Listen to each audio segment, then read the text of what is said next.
Bonjour à tous, c'est Roméo Coronal, le coach intuitif, et nous marchons ensemble sur le chemin qui mène à soi.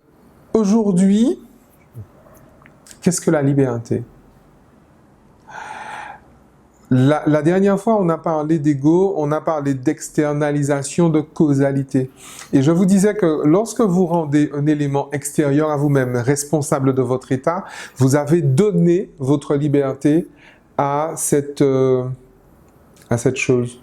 Vous avez renoncé à votre liberté, en fait. En tout ou partie, vous avez renoncé à votre liberté. Pourquoi? Parce que, en fait, la liberté, c'est quoi?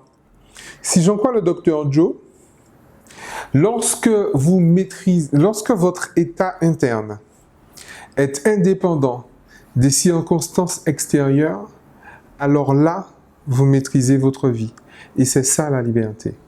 La liberté, c'est la capacité de choisir sa réponse émotionnelle. La liberté, c'est la capacité justement de choisir de rester en paix malgré tout ce qui se passe autour de moi. Et peut-être que ce qui se passe autour de moi, je ne parle pas forcément de la guerre ou de choses, d'événements géopolitiques qui seraient effrayants. C'est pas ce dont je parle, hein. Bien sûr, il y a ça, mais les circonstances extérieures, ça peut être aussi le caractère de chien de ma belle-mère. Ça peut être aussi le caractère obstiné de mes parents. Ça peut être aussi la situation justement de cet ex. Ça peut être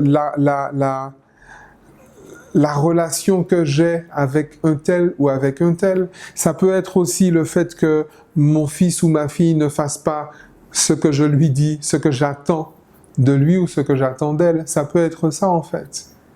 Et justement, vous savez, je rencontre beaucoup de gens. Je suis, vous avez remarqué à Casablanca, c'est pas une image qu'il y a derrière moi, c'est la vraie parce que je suis à Casablanca où je viens de donner un séminaire, une formation de 5 jours, justement sur l'accompagnement neuro-émotionnel. Et effectivement, en échangeant avec les médecins et avec les thérapeutes qui ont participé à cette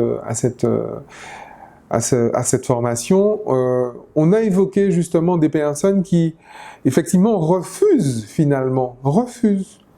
de guérir. Parce qu'en fait, la cause de leur état est un conflit émotionnel, sauf qu'elles le refusent. On a parlé forcément de dépression, on a parlé forcément de relations toxiques, et on a parlé effectivement de ces personnes qui estiment que leur mal-être, c'est à cause d'un tel. Voilà.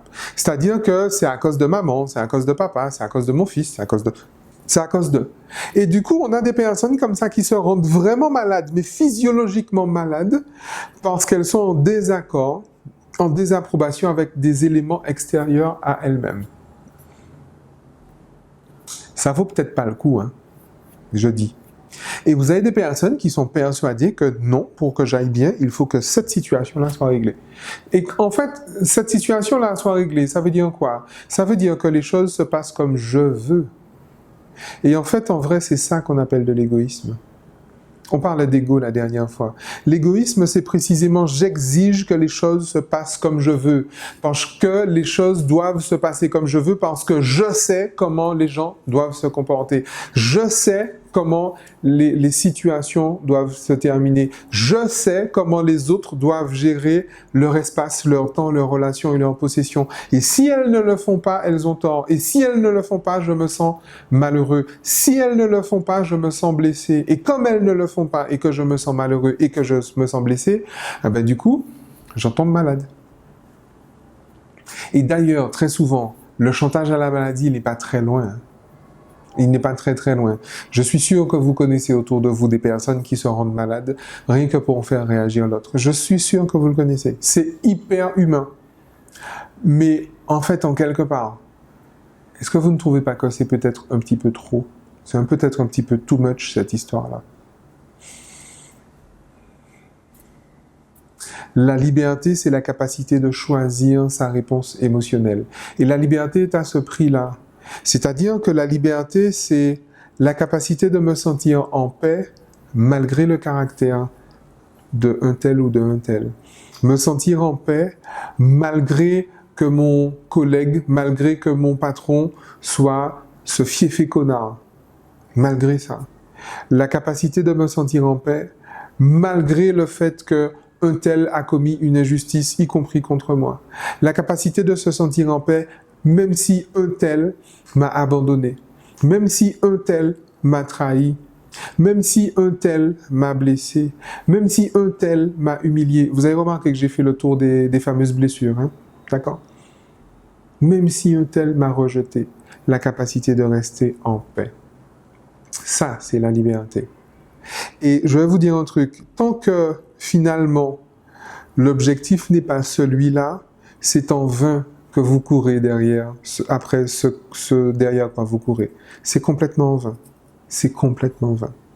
Parce que vous avez remarqué que, comme je le dis souvent dans les séminaires sur les relations toxiques, vous avez remarqué que dans toute l'histoire de l'humanité, il n'y a aucun être humain qui a réussi à en combler un autre.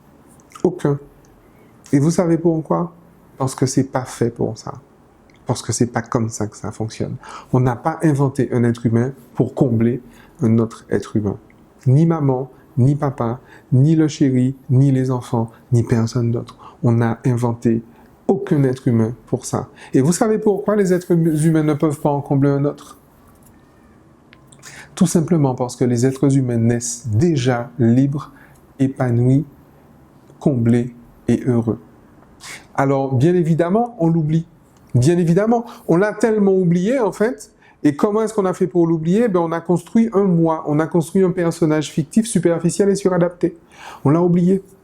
Mais vous avez beau l'oublier, ça reste quand même le cas. Vous avez beau jouer à qui vous n'êtes pas, vous restez quand même qui vous êtes. Vous pouvez apprendre à un poisson à voler, il n'y a pas de souci. C'est pas un problème, ça va vous demander quelques aménagements. Ça restera un poisson. Vous pouvez apprendre à un aigle à nager dans les fonds marins, c'est pas un souci. Avec quelques aménagements, quelques technologies, on y arrive. Ça reste un oiseau. Il n'aura pas une vie d'oiseau, mais ça reste un oiseau. Ok? Et le principe est le même. La liberté, c'est la capacité de choisir sa réponse émotionnelle. La liberté, la paix de l'esprit, comme l'appelle Bernard-Michel Boissier dans sa méthode de BMB. La paix de l'esprit, justement, c'est cette capacité de rester en paix malgré les circonstances extérieures. Parce que je vais vous dire, le seul moyen que vous avez d'agir sur les circonstances extérieures, c'est précisément de rester en paix par rapport à elles. Donc je ne saurais trop vous recommander de justement rechercher cette paix-là, mais cette paix à l'intérieur, pas à l'extérieur. La paix, justement, et le vrai bonheur, la réussite, effectivement, après laquelle tout le monde court dans le développement personnel. La réussite, c'est la capacité de rester en paix, de rester soi, quelles que soient les circonstances extérieures. D'ici à ce que vous y arriviez et d'ici à ce que vous vous mettiez à marcher sur ce chemin qui mène à soi, âme, usez-vous bien. Ciao.